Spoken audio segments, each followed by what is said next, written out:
کیا واقعی پاکستان کے حالات قابل اطمینان ہیں؟ تم اچھی طرح جانتے ہو ایسا نہیں ہے. اس ملک میں تہذیب، تعلیم و تربیت اور اخلاقیات کا فقدان بڑھتا جا رہا ہے. فرحان اور ہم میں صرف اتنا فرق ہے کہ اس نے اس حقیقت کو تسلیم کیا اور یہ ملک چھوڑ کر چلا گیا. تمہارے خیال میں اس نے اس ملک کی تعمیر و ترقی اور اسے ریاست مدینہ بنانے میں اپنا کردار ادا نہیں کیا. تو بیٹا دوسری طرف ہم نے ایسا کون سا منفرد فریضہ انجام دے دیا جس سے اس ملک میں اخلاقی اور سماجی حالات بہتر ہوئے؟ ہم بھی تو اوروں کی طرح حالات کے دھارے میں بہتے جا رہے ہیں. لیکن ابو، ہمارے تمام مسائل کی اصل وجہ تو غربت ہے. جب تک ملک معاشی طور پر مستحکم نہیں ہوگا تب تک باقی مسائل کیسے حل ہوں گے؟ بیٹا یہ تمہاری سوچ ہے، ضروری نہیں ہے کہ ٹھیک بھی ہو سکتا ہے کہ ہمارے سارے مسائل کا حل معاشی ترقی کے علاوہ کچھ اور بھی ہو. میرا تمہیں مشورہ ہے کہ اگر تمہاری خواہش ہے کہ پاکستان ریاست مدینہ بنے تو بیٹا پہلے یہ جاننے کی کوشش کرو کہ ریاست مدینہ کیا تھی، میثاق مدینہ کیا ہے، اور وہاں بسنے والے لوگوں کا طرز زندگی کیسا تھا. پھر یہ فیصلہ کرو کہ یہ ملک ریاست مدینہ بن سکتا ہے، اور بن سکتا ہے تو کیسے. بیٹا آزادی کے اتنے برسوں بعد میں یہ سمجھ پایا ہوں کہ یہ وہ پاکستان نہیں ہے جس کا خواب علامہ اقبال نے دیکھا تھا اور جس کی بنیادوں میں صرف اور صرف قربانی کی داستانیں ہیں. شاید ہماری قوم نے آزادی جیسی نعمت کو پہچانا ہی نہیں اور نہ ہی اس کا حق ادا کیا. اور اللہ تعالیٰ نعمتوں کی ناشکری سخت ناپسند کرتا ہے. بعض دفعہ تو مجھے خوف محسوس ہوتا ہے کہ جس طرح اللہ تعالیٰ نے سورہ نحل آیت 112 میں جس قوم کی مثال دی ہے، کہیں ہم ویسے تو نہیں ہیں. ابو، اس آیت میں کیا لکھا ہے؟ اللہ تعالیٰ اس آیت میں ایک ایسی بستی کی مثال دیتے ہیں جو ہر طرح امن و چین سے آباد تھی. رزق انہیں با فراغت ملتا تھا، اور پھر انہوں نے اللہ کی نعمتوں کی ناشکری کی، اور اللہ نے ان کے اعمال کے سبب انہیں بھوک اور خوف میں مبتلا کر کے ناشکری کا مزہ چکھا دیا. بحیثیت قوم ہمیں اپنے اعمال کا جائزہ لینے اور اللہ تعالی سے معافی مانگنے کی اشد ضرورت ہے. ہو سکتا ہے رب کریم ہماری غلطیوں کو نظر انداز کر کے ہمیں ایک موقع اور دے دے.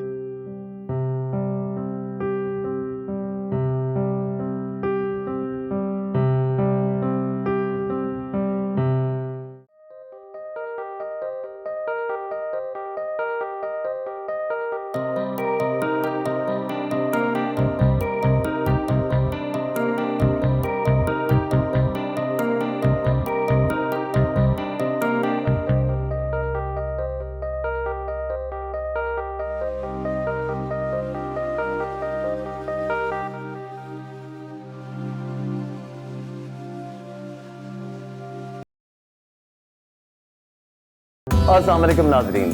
سب سے پہلے سب اہل وطن کو بہت بہت جشن آزادی مبارک. ہمارا 74واں جشن آزادی آ گیا ہے. ہم منا رہے ہیں، سڑکوں پہ بھی مناتے ہوئے نظر آ رہے ہیں، مزاروں پہ بھی باجے بجا بجا کے منا رہے ہیں، کبھی بائک پہ الٹے لیٹ کے اس کو منا رہے ہیں. اتنا خاص موقع ہے، ہم نے اتنا کچھ اس ملک سے لیا لیکن آج ہمارا ملک ہم سے سوال کرتا ہے کہ کیا ہم نے اپنے پاکستانی ہونے کے ناطے اپنے فرائض ادا کیے؟ اس سوال کا جواب دینے کے لیے بہت سے لوگ موجود تھے. آپ کے ذہن میں آ رہا ہوگا آج خاص دن کے موقع پہ ہم نے کسی بہت بڑے سیاستدان کو, کسی اسٹار کو بلایا ہوگا. جس شخصیت کو آج ہم نے یہاں پہ مدعو کیا ہے, ان کی خاص بات یہ نہیں ہے کہ انہوں نے کوئی بھی مسجد بھی نہیں بنوائی, کوئی ہاسپٹل نہیں بنایا, کوئی اسکول نہیں بنایا. تو آخر وہ اسٹوڈیو میں کر کیا رہے ہیں؟ ایک مثبت سوچ پورے معاشرے کو بدل سکتی ہے. جی ہاں, ہمارے مہمان آج اپنی اس تحریک کے بارے میں ہمیں بتائیں گے جس نے ہمارے اس معاشرے کو ایک مثالی معاشرہ بنانے میں پوری مدد کی ہے اور مدد کی جا رہی ہے. جناب اسٹوڈیو میں ہمارے ساتھ موجود ہیں جناب حمزہ خان. السلام علیکم. وعلیکم السلام. کیسے ہیں آپ؟ خیریت سے؟ بہت بہت شکریہ, آپ نے ہمارے لیے ٹائم نکالا اور آپ کو بہت بہت جشن آزادی مبارک ہو. میں بالکل ٹھیک ہوں اور آپ کا بھی بہت بہت شکریہ مجھے مدعو کرنے کا. میری جانب سے آپ کو اور تمام پاکستانیوں کو جشن آزادی مبارک. حمزہ یہ بتائیے کہ یہ جو آئیڈیالوجی ہے, یہ تحریک ریاست مدینہ, یہ سوچ کہاں سے, کیا چیز تھی جو آپ کو موٹیویٹ کر کے یہاں تک لے آئی؟ یہ چند عرصے پہلے کی بات ہے جب میرا بہت عزیز دوست اس ملک کے حالات کی وجہ سے بہنوں ملک چلا گیا تھا. اس کے جانے کی وجہ معاشی حالات نہیں تھے بلکہ دراصل معاشرتی حالات تھے. اسی دوران ملک کو ریاست مدینہ بنانے کی باتیں بھی کی جا رہی تھی اور مجھے یہ بھرپور امید تھی کہ پاکستان ریاست مدینہ کی یقیناً جھلک بن جائے گا. اس یقین کی سب سے بڑی وجہ یہ تھی کہ پاکستان دنیا کا وہ واحد ملک ہے جو اسلام کے نام پر وجود میں آیا. جس طرح ریاست مدینہ وہ پہلی ریاست تھی جو اسلام کے نام پر وجود میں آئی تھی. اسی لیے میرا یہ یقین ہے کہ اسلام اور پاکستان دونوں یکجا ہیں. مگر شاید فرق یہ رہا کہ مدینے کی گلیوں میں اسلام تھا اور ہماری صرف کتابوں اور زبان پر. یہاں میرا مطلب انفرادی عبادات نہیں بلکہ اسلام کے مطابق معاشرے کی تخلیق ہے, اور جس میں مسلمانوں کے ساتھ ساتھ دوسرے مذاہب سے تعلق رکھنے والے امن, سلامتی اور برابری سے ریاستی حقوق پائیں اور اپنے فرائض پورے کریں. یہ سب باتیں میں اپنے دوست کو بھی بتایا کرتا تھا مگر وہ نا امید ہو کر اس ملک کو ہی چھوڑ کے چلا گیا.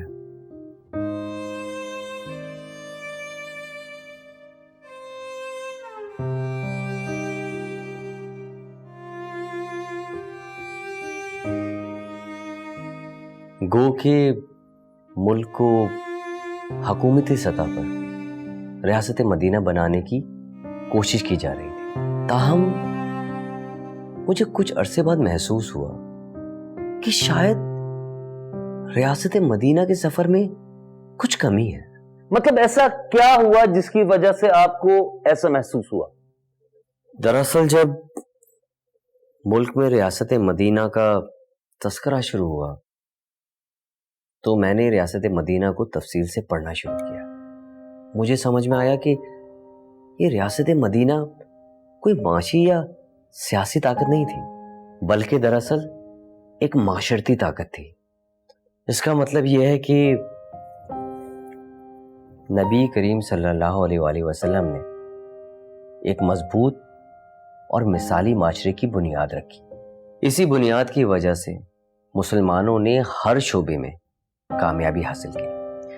یہ جاننے سے پہلے میں بھی اور لوگوں کی طرح یہی سمجھتا تھا کہ اس ملک کا اصل مسئلہ غربت اور معاش ہے, اور جب تک ہم معاشی طور پر مستحکم نہیں ہوں گے ہم ریاست مدینہ نہیں بن سکتے. اس کے علاوہ اس وقت نیشنل لیول پر تمام تر توجہ بڑے بڑے پروجیکٹس اور کانسیپٹس پر تھی جن کا روزمرہ اخلاقیات سے تعلق نہیں تھا یا بہت کم تھا.